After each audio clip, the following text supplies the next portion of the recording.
Coucou. Hello, Hello. go! Hello à tous, Data Oops, épisode 59. 59. Ouais, On est avec bien. Fabien Beaumont. Enchanté. Dans la nouvelle maison. Yeah, ça c'est bon ça. Les murs sont neufs, Les murs sont neufs, les vitres sont là, tout est neuf. tout est bon, nickel. Et ben ça c'est cool. On est en train de présenter cet épisode 59. On avait trouvé des petits sujets pour vous, pour ce soir, Mmh. avec plein de petites choses. Pour commencer, on avait DuckDB. Ensuite, on a des petites idées pour les int Postgres. Ensuite, on a un petit peu de MotherDuck avec Dive Avec Gallery. Dive. Eh oui, faire Mmh.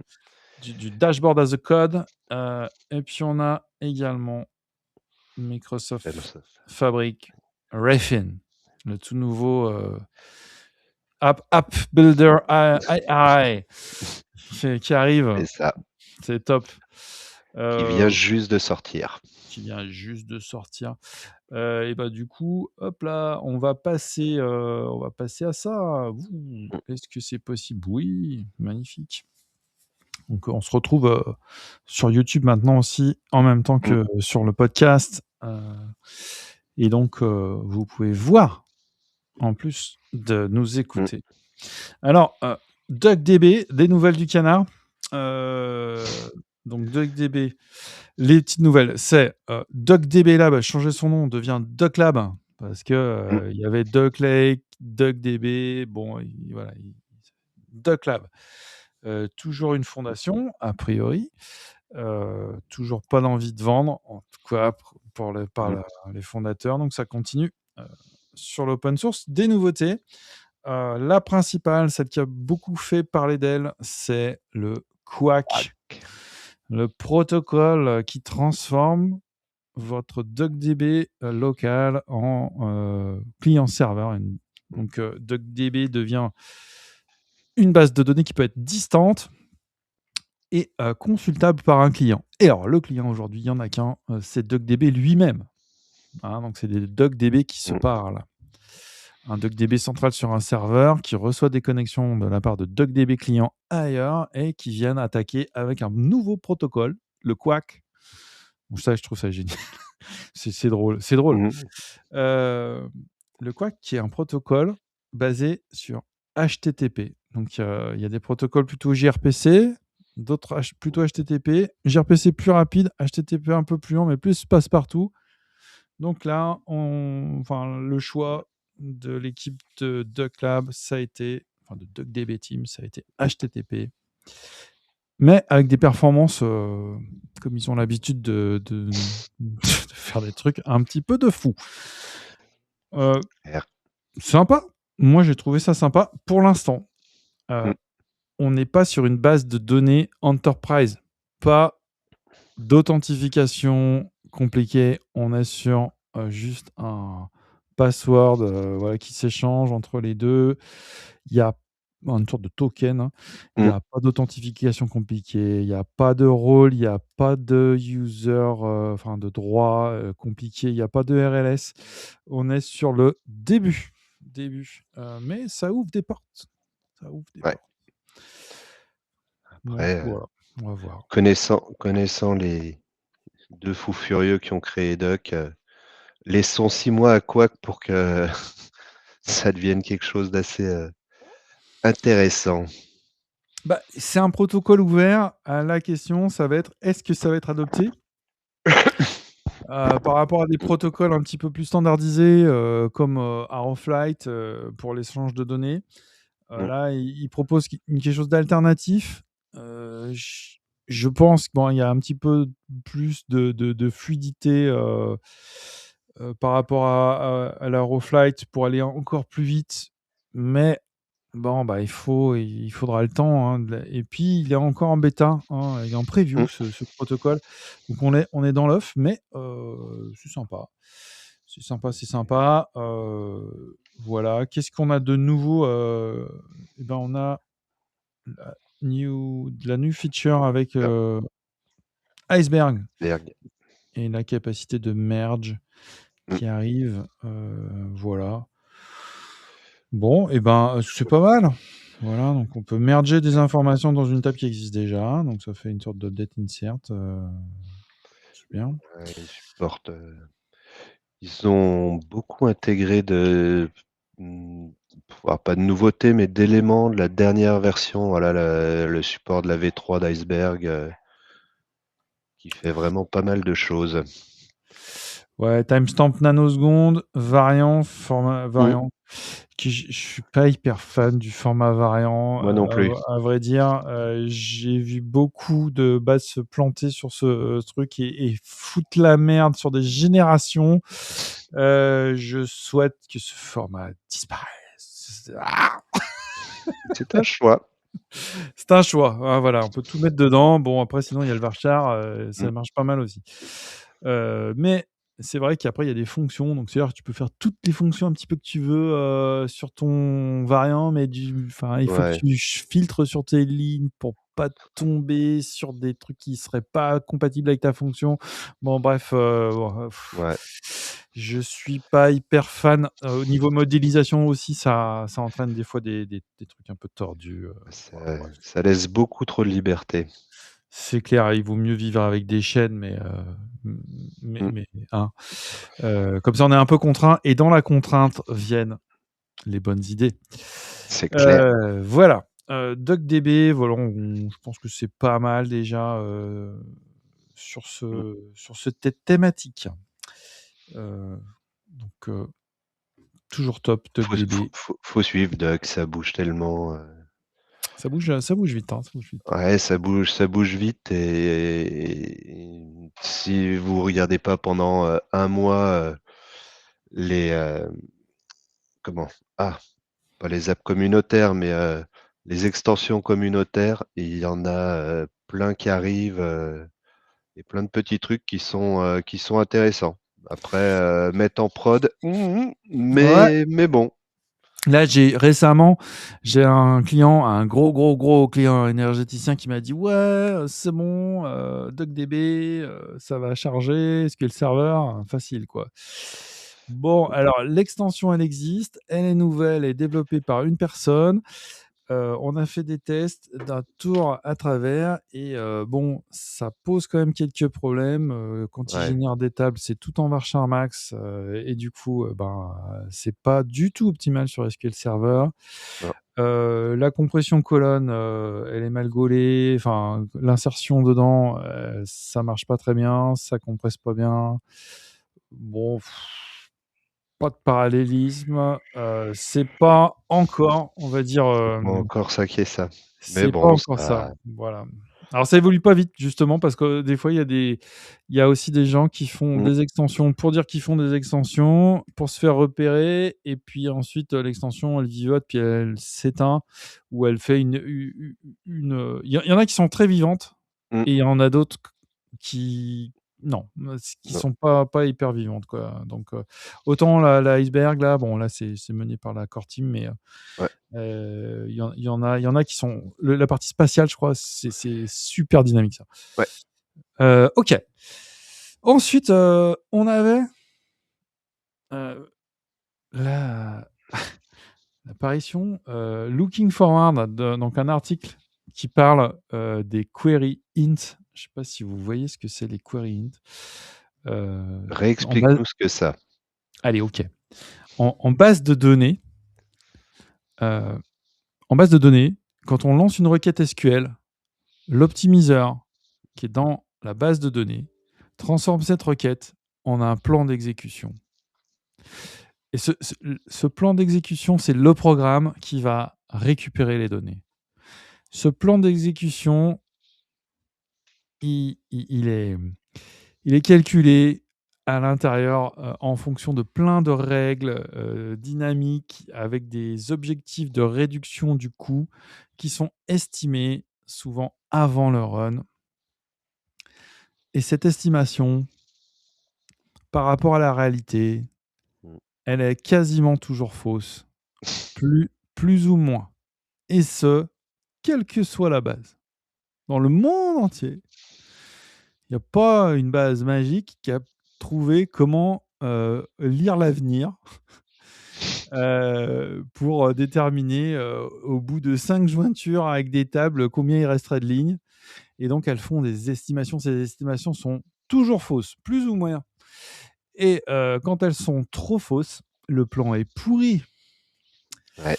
et ce plan pourri eh bien, des fois les DBA, eux, le savent. Ils ont le temps de voir que le plan est pourri et que ça serait bien de pouvoir utiliser un autre plan, de s'orienter plutôt comme ça et ils font appel à des hints. Ils mettent des hints dans les requêtes et là la requête, boum, ça se met à marcher mais super vite quoi. Waouh! Alors c'est pas toujours possible de mettre des hints, mais quand on peut, des fois c'est quand même bien pratique et ça on peut le faire, sur Oracle depuis, 30 ans. Et sur, SQL Server aussi et sur d'autres bases aussi. Mais sur Postgres, il y a eu un grand débat qui disait que, presque, ils disaient un débat un peu hystérique, qui disait: «Non, non, mais il faut pas mettre de int. Si on met un int, en fait, c'est l'ouverture à n'importe quoi. C'est parce que la requête est mal gaulée, c'est parce qu'il y a pas des bons d'index et donc en fait, il faut solutionner le problème de perf autrement, donc refactoring de code, nouveaux index». Bon, des fois, c'est pas si simple, en fait, et le int, il est quand même bien pratique. Donc, bah, il y a des extensions qui ont vu le jour. Voilà, donc ouais, là, je répète là le wiki, pourquoi les int sont problématiques selon Postgres, hein. Ils créent des cauchemars au niveau de la maintenance. Moi, je suis pas tout à fait d'accord, hein. Ouais. Ils cassent sur les upgrades. Bah, non, ça dépend, enfin non, pas toujours. Ils découragent l'analyse de la cause de départ et ça je c'est OK, mais des fois on n'a pas le temps, de refactorer le code ou Ouais. plus les moyens en fait, financiers de payer des développeurs, de refaire du changement dans l'appli source et puis le propager. Bah, du coup, le int, c'est la solution du «pauvre» entre guillemets, mais qui va vite. L Ça scale poorly, donc ça ouais, alors je vois pas pourquoi, je trouve que cet argument pourri. L'optimiseur est souvent plus intelligent que ce que vous pensez. Ouais, mais des fois, il se trompe, hein, et puis même en fait, il se trompe tout le temps. Il se trompe plus ou moins et donc même s'il est plus intelligent, des fois, c'est vrai, on peut quand on change de version, il faudrait enlever les hints pour voir: «Ah ouais, tiens, maintenant ça va mieux». Voilà, donc c'est ça, c'est vrai que quand on upgrade sa version, il faudrait enlever les hints pour voir si la nouvelle version se comporte mieux et souvent on le fait pas et donc on peut, garder des hints, qui, bah, en fait, en Mmh. les enlevant, on irait plus vite. Voilà, c'est ça, c'est un petit peu le problème. Ouais. Hem Et puis là, ils disent: «Actually impede planner improvement because users stop reporting bugs». Alors Ouais, ça, c'est quand même tiré par les cheveux quand même. C'est-à-dire que là, il dit: «Si vous solutionnez les problèmes, bah, du coup, on va pas améliorer l'optimiseur». Bon, OK. Bref, il y a quand même quelques controverses, on va dire, à propos de ces arguments et il y a des gens qui disent: «Mais est-ce qu'avec, vous avez jamais, heu, enlevé l'option enable sex scan pour, pour forcer mmh. un index à faire un pour forcer un index scan, est-ce que vous avez jamais injecté dans le code un offset égale 0 dans une sous-query pour éviter que le planner il fasse, un flatland donc qui repousse, toute la sub-query, de la matérialiser? Bon, bah si. Si, je pense que voilà, en fait, c'était des contournements. C'était des contournements qui font ressembler à comme un hit, mais sans en être un. Et au final, est-ce que c'est mieux? Bah, je suis pas sûr, hein. Donc il y a Bon, des, third party PG Implant Extension, qui essayaient de combler ce gap et a priori sur la Postgre 19, il y a l'air d'avoir des mouvements, de ce côté-là, côté Postgres. Voilà. Bon, moi, j'ai fini pour cette petite partie. Il reste, la partie Motherduck Dive Gallery. Alors, c'est à toi, Fabien. Si tu veux, ouais. je te laisse présenter ton propre écran ou moi je. Non, non, on reste dessus. Ouais, ok, ok, ça Dessus. marche. En réalité, c'est quelque chose qu'ils ont mis en place, la Mother Duck, ça fait un bon mois, pratiquement 2 mois même. Et Ouais, le principe de Dive, c'est d'utiliser leur serveur MCP avec votre LLM favori pour générer des tableaux de bord, comme on peut le voir, yes, en lui parlant. peu vrai. Ils ont fait un super boulot avec leur MCP pour expliquer les choses. Et en réalité, vous lui dites, bah voilà, je veux créer un dive. Vous parlez comme on sait le faire en vibe codant. Il vous crée tout le tableau de bord, mais de manière assez propre Ouais, dedans. Derrière, c'est TypeScript qui est généré, donc les gens qui connaissent vont voir beaucoup de trucs qui ressemblent à ShadCN, parce que je pense qu'ils ont repris les éléments. Et c'est quelque chose qui commence à apparaître de plus en plus sur la manière de faire du reporting, où bah, il y a Motherduck qui le faisait, qui le fait, et moi personnellement, je m'étais amusé aussi à me faire des apps pour moi avec ShadCN, en les reprenant, en faisant du TypeScript, vibe codant le truc. Je crois qu'on faisait des superbes on peut faire des superbes applications ouais, dedans. Je me suis dit: «Tiens, c'est marrant, c'est une bonne idée», et à croire que c'est vraiment une assez bonne idée. Ah, je suis pas sûr, elle a pas commencé celle-là encore, donc ah bah, tu peux t'amuser à écrire dedans. Ça, c'est aussi un des avantages par rapport à des outils de reporting qu'on connaît, c'est que comme c'est, vraiment de l'application avec du TypeScript, vous pouvez, faire du write back dedans. Par rapport à un Power BI, à d'autres, éléments, on est vraiment sur une app data. ouais. Donc ça va un peu plus loin que le reporting qu'on avait l'habitude de voir, et je trouvais ça hyper intéressant. Je me suis amusé avec, je me suis amusé en me disant: «Bah tiens, on va le faire, en créant vraiment une app de bout en bout». À la limite, un mini site web où, on rajoute des pages, qui sont des reports, et à croire que c'est vraiment une très bonne idée. C'est qu'il y a, allez, à la dernière grande messe de Microsoft, ils ont sorti un truc qui Ouais. s'appelle Refine. Ah! Refine. Là, on le voit ici, là, Refine, Il est regarde. là, Il est et en là. réalité, il vous dit, bah, avec Refine, qui est un client, que vous avez sur votre poste, bah, vous pouvez créer une app data, et vous voyez l'exemple, c'est exactement la même chose. Ouais, ça ressemble un peu, hein, quand même, hein. C'est Alors voilà, là, et c là, je peux saisir des choses. Là, j'ai pas encore ouais, fini de remplir tout mon petit tableau, pour, la mmh, pronostic de la coupe du monde. Mais c'est délire, ouais, parce que c'est quand même pas mal. Là, je vais faire au hasard, mais ouais, c'est cool. tu sais, c'est cool, et voilà, et ce que fait Microsoft, c'est exactement la même chose, et ils l'ont inclus dans Fabric. Ça va lire directement vos tables, OneLake, ça utilise les moteurs qui vont bien, il manage toute la sécurité dessus, ce que vous avez pas à faire dans votre Mmh. appli, data, et ce qui est toujours un petit peu compliqué. Donc il reprend tous ces éléments, vraiment de Airback, dedans, et il crée au-dessus l'interface graphique. Si je dis pas de conneries, c'est aussi du TypeScript. Je ne me suis pas Ah, encore plongé TypeScript, à fond dedans. ça marche bien hein, quand même, le Ouais. TypeScript. Hein. C'est vrai En que. plus, nos chers LLM le maîtrisent assez bien dedans.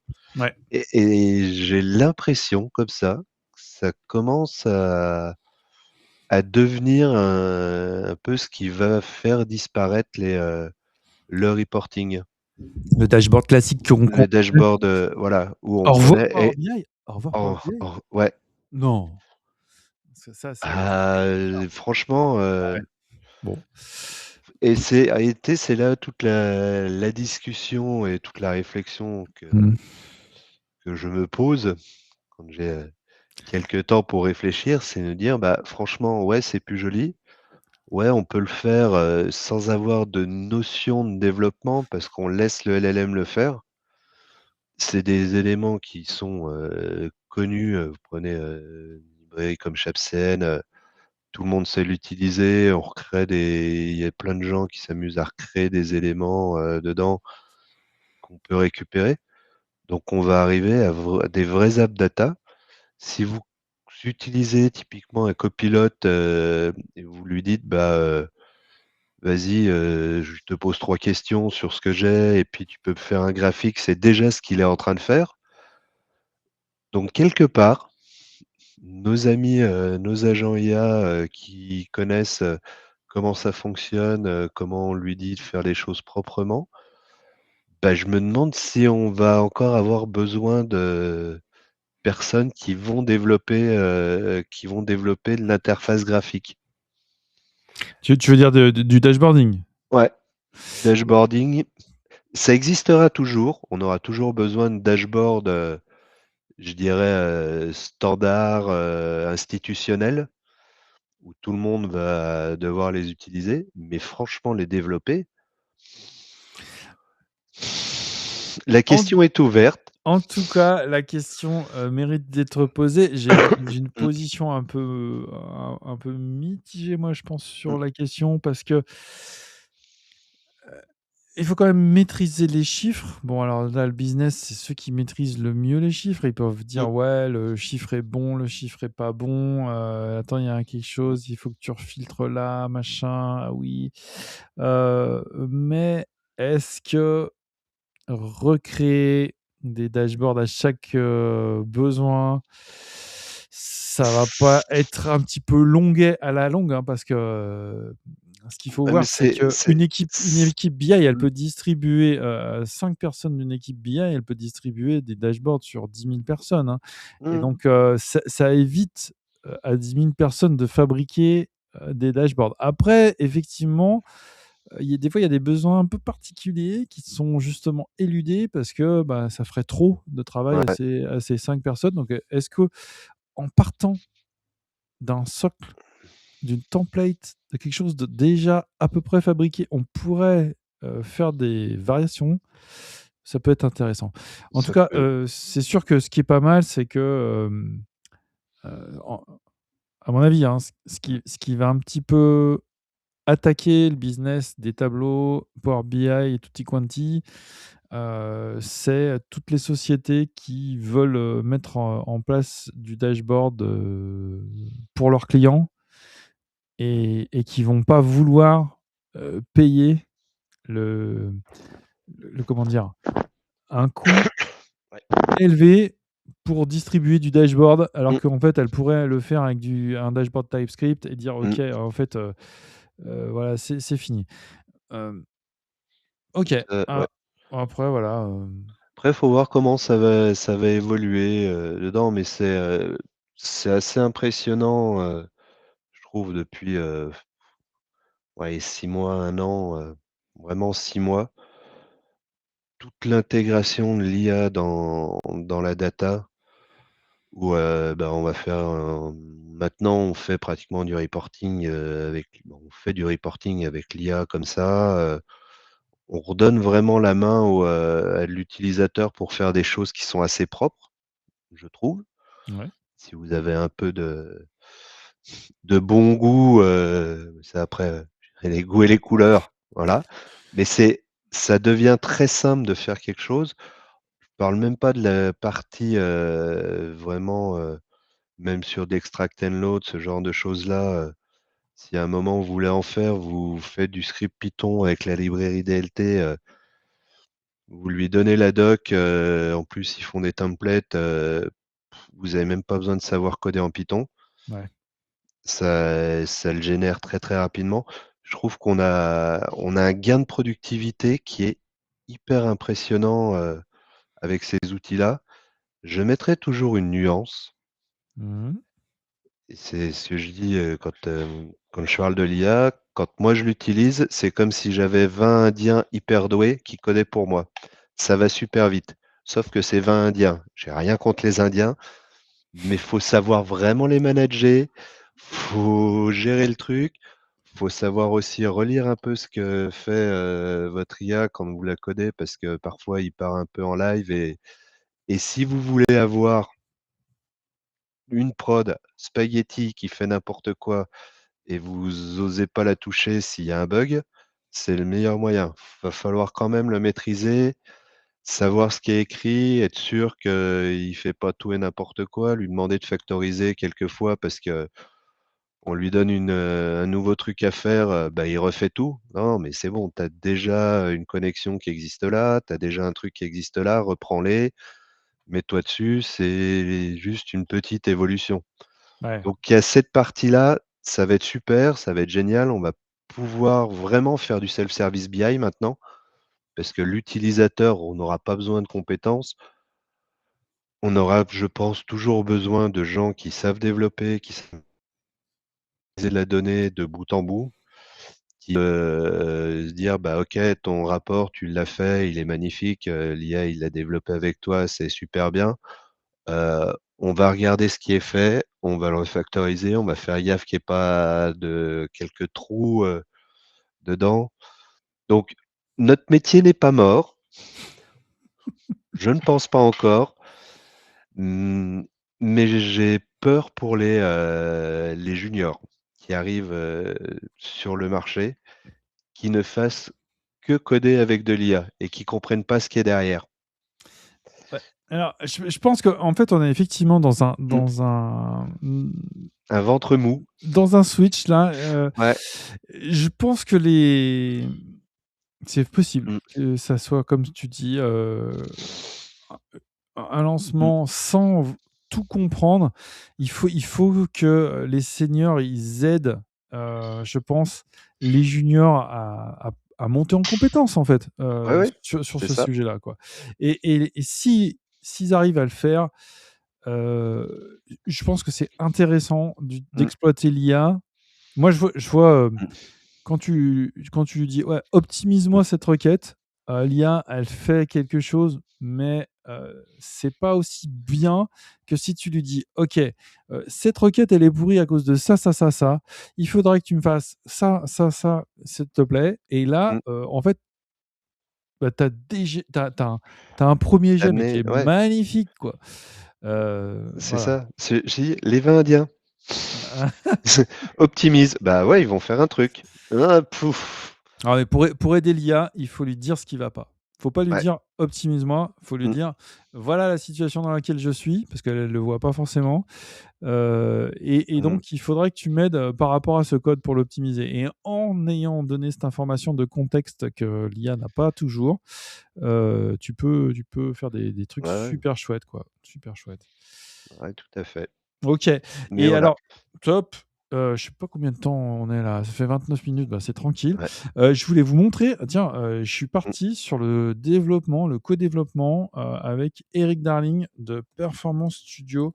Je sais pas si vous voyez ce que Je c'est? l'ai vu. Tu l'as vu? Du coup, je participe à un projet open source. Alors déjà, c'est super intéressant. C'est un petit outil, qui permet de fouiller dans les query stores, entre autres, hein, Mmh. qui permet de voir les plans d'exécution et d'avoir des insights sur, qu'est-ce qui va pas dans les plans. Ça, c'est génial. Et moi, j'ai fait, beaucoup de la partie, Query Store. Donc je suis assez content parce que, si on le lance, je sais pas si on le verrait d'ailleurs. Tiens, mmh, mmh, mmh. Je suis pas sûr. Tiens, je vais le lancer. Il va falloir que je switch de fenêtre. Partager, partager, partager. Ouh, hop. Je vois pas. Tiens. Il a pas voulu. Attends, je vais faire la pause. Paused. Reprends.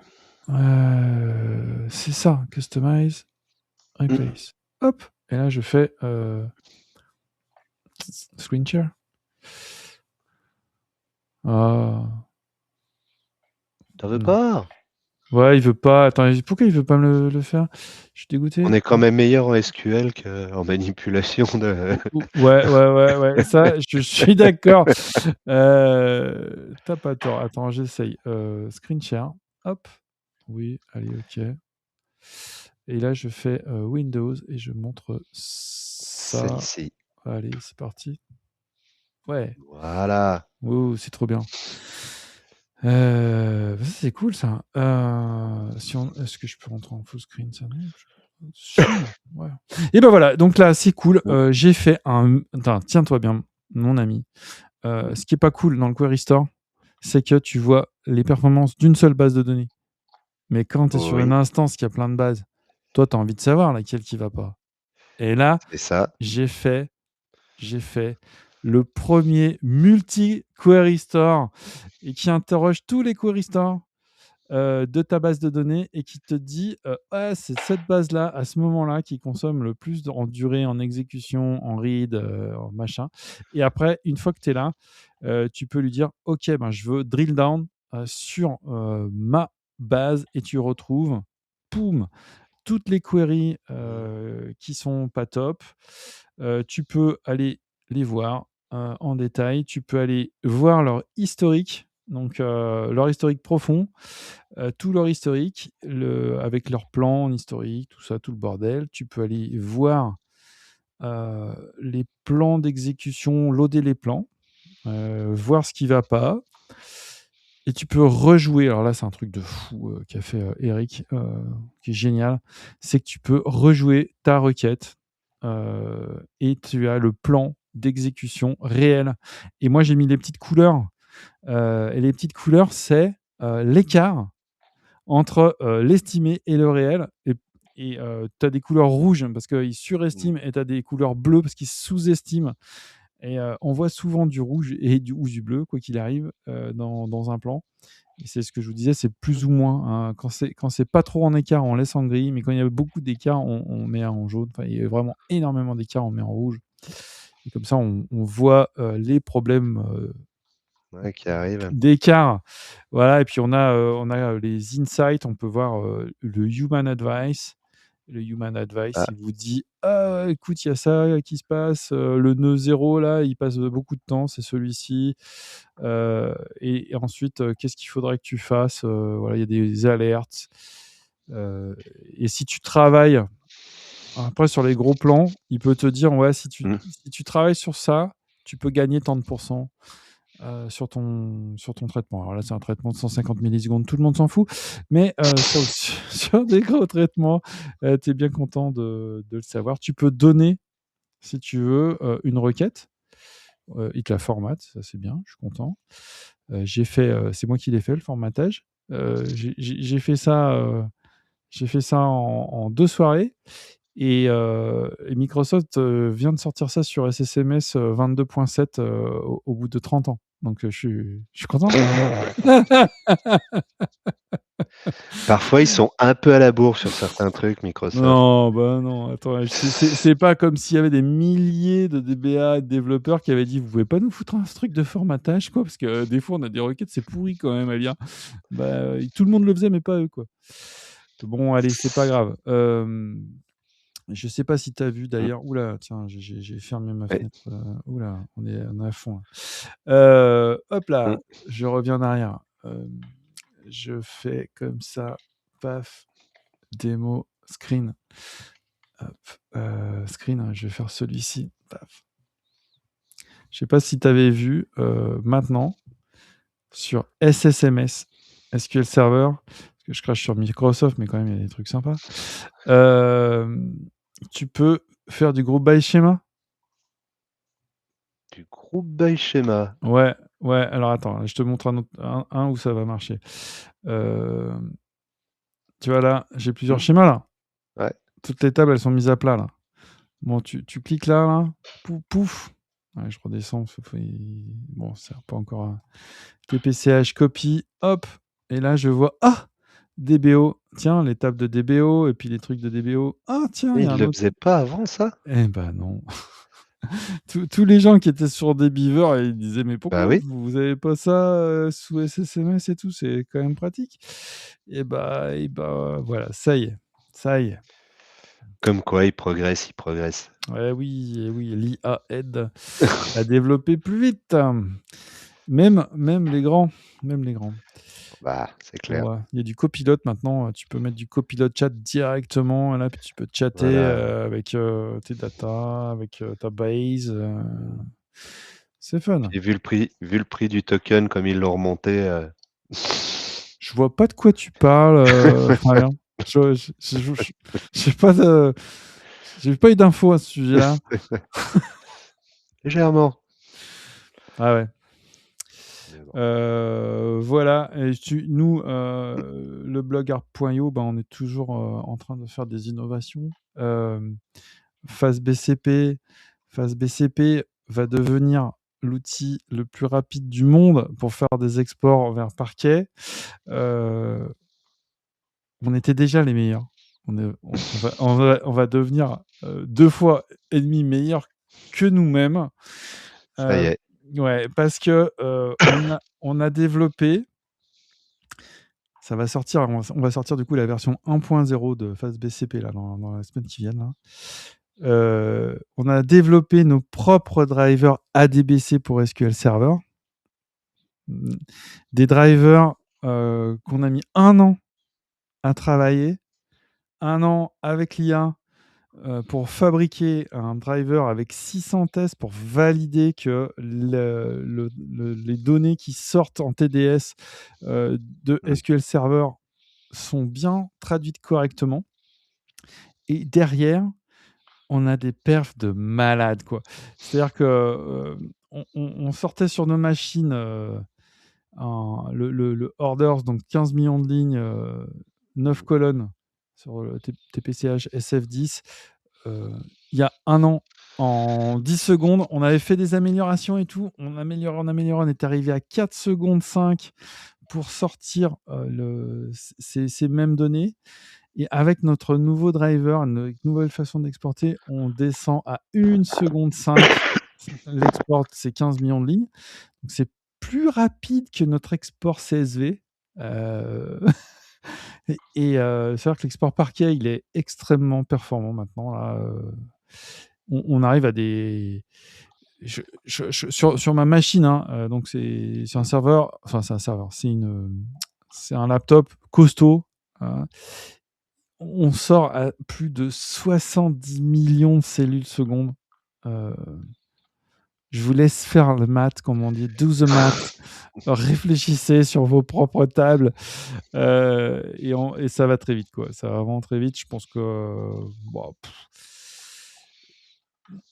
et ça, donc là on est content parce que 1 an de développement pour faire un driver, vous allez me dire c'est long, mais pendant ces 1 an, en fait, on a considérablement approfondi le sujet de la DBC. Maintenant, on a une plateforme de développement de drivers. On est à 90% de faire un nouveau driver ADBC pour Postgres. Hein, Postgres qui a un protocole qui s'appelle FEB, protocole de transport. Du coup, on va pouvoir avancer et traiter de plus en plus de drivers ADBC pour plusieurs bases. On s'est comparé à des drivers ADBC qui existent aujourd'hui, qui sont édités par la société qui s'appelle Colonna. Et on est 10 fois meilleur. Yeah. 10 fois meilleur. Vive la France. Bah donc on est content là. Là, on se dit, ouais, on tient quelque chose. Quoi? Il y a des gens très intelligents en France. Il n'y a pas que les Américains et les Indiens et les Chinois qui savent faire des choses. Et donc ouais, en fait, c'est cool parce qu'on a réussi à Mmh. intégrer ce système dans FastBCP. On va l'intégrer avec Fast Transfer aussi pour pouvoir réimporter parce que le driver, quand tu sors un driver, il faut que tu puisses lire et écrire. Donc il y a la partie écriture qui va être aussi qui est aussi en Mmh. place et qui va booster pas mal de trucs. Donc on est vraiment content. Voilà. Donc des news de app.io. Voilà. C'est cool. Ouais, c'est cool. Ah, Comment il c'est s'appelle rien, c'est déjà? le chien, c'est Alox. Alox. Bon, on salue Alox, hein. Et là, Lui, ça veut dire que son maître est en train de rentrer. OK, ça marche. Mais bah, écoute, tu salueras Alox et son maître de ma part. Et puis on va couper. Je pense que ça va être bon Ouais, là pour cet épisode, hein. Il ça est marche. intense et trop bien. Allez, on coupe. Ciao. Ça roule. Salut à Ciao. tous.